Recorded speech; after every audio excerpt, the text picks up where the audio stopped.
Mapagpalang araw po sa ating lahat. Ang aking pong bahagi ngayon ay mula sa aklat ng 1 Samuel, Kabanata 2, talata 1 hanggang 9. Ang panalangin ni Ana. Ganito ang naging panalangin ni Ana. Pinupuri kita, Yahweh, dahil sa iyong kaloob sa akin. Aking mga kaaway, ngayon aking pinagtatawanan. Sapagkat iniligtas mo ako sa lubos na kahihiyan. Si Yahweh lamang ang banal, wala siyang katulad. Walang ibang tagapagtanggol liban sa ating Diyos. Walang maaaring magyabang sa iyo, Yahweh. Walang maaaring maghambog sapagkat alam mo ang lahat ng bagay. Ikaw ang hahatol sa lahat ng ginagawa ng tao. Ginapi mo ang mga makapangyarihan at pinapalakas ninyo ang mahihina. Kaya't ang dating mayayaman ay nagpapaupa para may makain. Masagana ngayon ang dating maralita. Nagsilang ng 7 ang dating baog at ang maraming anak ngayon nalulungkot. Ikaw, O Yahweh, ang may kapangyarihang magbigay o bumawi ng buhay. Maaari mo kaming itapon sa daigdig ng mga patay at maaari ring buhayin muli. Maaari mo kaming payamanin o paghirapin. Maaari ring ibaba o itaas. Mapapadakila mo kahit ang pinakaaba, mahahango sa kahirapan kahit ang pinakadukha. Maihahanay mo sila sa mga maharlika, mabibigyan ng karangalan kahit na ang mga hampas lupa. Hawak mo ang langit na nilikha, at sa iyo nasasalig ang lahat ng iyong gawa. Papatnubayan mo ang tapat sa iyo, ngunit ang masasama ay isasadlak sa karimlan. Walang sino mang magtatagumpay sa sariling lakas. Amen. Isang magandang araw at mapagpalang buhay po sa ating lahat.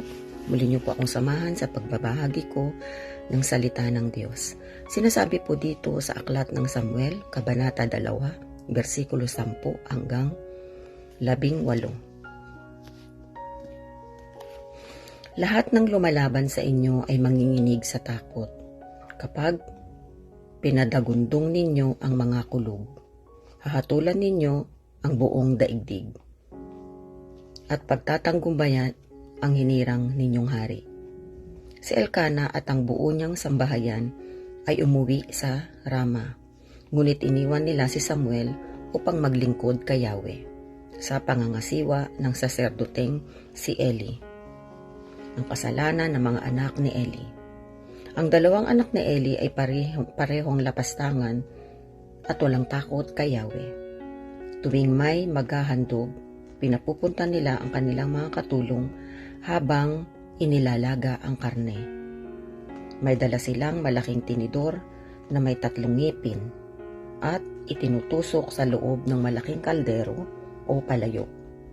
Lahat ng matusok o sumama sa tinidor ay para sa saserdote. Ginagawa nila ito tuwing maghahandog sa silo ang mga Israelita.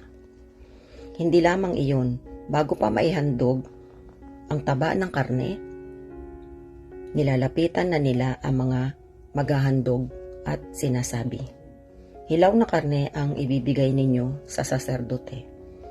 Hindi niya kukunin kapag luto na ang ibibigay ninyo. Hilaw ang ibig niya. Kapag sinabi ng naghahandog na hintayin na munang maihandog ang taba bago sila kumuha habang gusto nila. Ganito ang kanilang sinasabi. Hindi maaari. Bigyan na ninyo kami kung hindi aagawin namin yan sa inyo.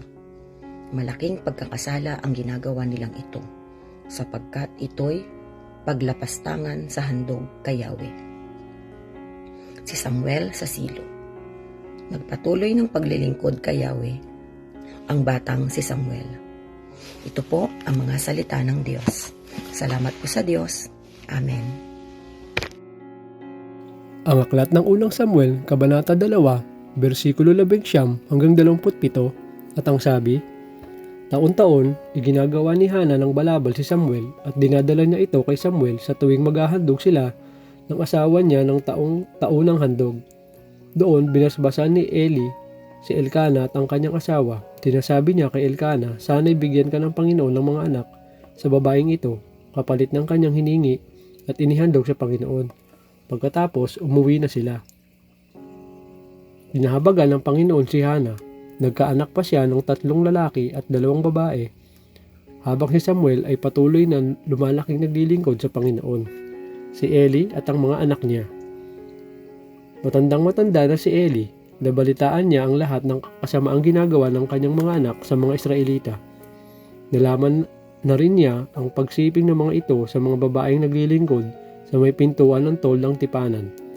Kaya sinabihan niya ang mga ito, "Nabalitaan ko sa mga tao ang lahat ng kasamaang ginagawa ninyo. Bakit ninyo ginagawa ang mga bagay na ito? Mga anak, tigilan na ninyo ito dahil hindi maganda ang nababalitaan ko tungkol sa inyo mula sa mga mamamayan ng Panginoon." Sinabi pa ni Eli, kung magkakasala ang isang tao sa kanyang kapwa, maaaring mamamagitan ng Diyos sa kanila. Pero sino ang mamamagitan kung magkasala ang tao sa Panginoon? Pero hindi nakinig ang mga anak niya dahil nakapagpasya na ang Panginoon na patayin sila. Samantala, patuloy na lumalaki si Samuel at kinalulugdan siya ng Panginoon at ng mga tao.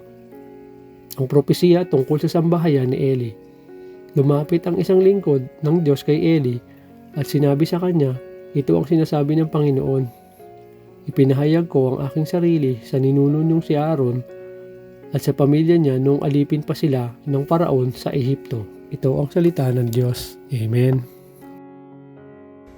Our devotion for today is from the book of 1 Samuel, chapter 2, verse 28 to 36. At pinili ko ba siya sa lahat ng mga lipi ng Israel upang maging saserdote ko? Upang maghandog sa aking dambana, upang magsunog ng kamangyan, at upang magsuot ng epod sa harap ko? At ibinigay ko ba sa sangbahayan ng iyong ama ang lahat ng mga handog ng mga anak ni Israel na pinaraan sa apoy? Bakit nga kayo'y tumutol sa aking hain at sa aking handog na aking iniutos sa aking tahanan at iyong pinararangalan ng iyong mga anak na hingigit kaysa sa akin upang kayo magpakataba sa mga pinakamainam sa lahat ng mga handog ni Israel na aking bayan? Kaya't sinasabi ng Panginoon ng Diyos ng Israel, aking sinabi nga ng iyong sangbahayan at ang sangbahayan ng iyong ama ay lalakad sa harap ko magpakailanman, ngunit sinasabi ngayon ng Panginoon, malayo sa akin sapagkat yaong mga nagpaparangal sa akin ay aking pararangalin at yaong mga humahamak sa akin ay mawawalan ng kabuluhan. Narito ang mga araw ay dumarating na aking hihiwalay ang iyong bisig at ang bisig ng sambahayan ng iyong ama upang huwag magkaroon ng matanda sa iyong sambahayan.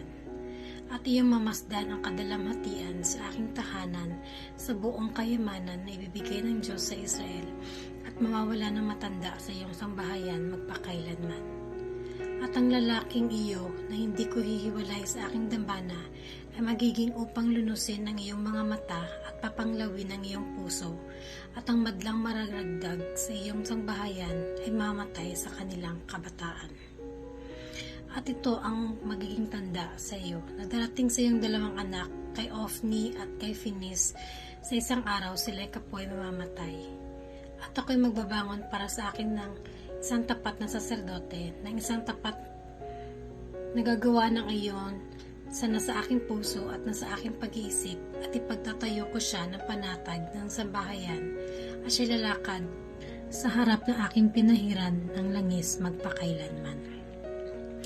At mangyayari na bawat isa na naiwan sa iyong sambahayan ay paroroon at yuyukod sa kanya dahil sa isang putol na pilak at sa isang putol na tinapay, at magsasabi, sinasamo ko sa iyong ilalagay mo ako sa isa sa mga katungkulang pagkasaserdote upang makakain ako ng isang subong tinapay. This is the word of God. Amen.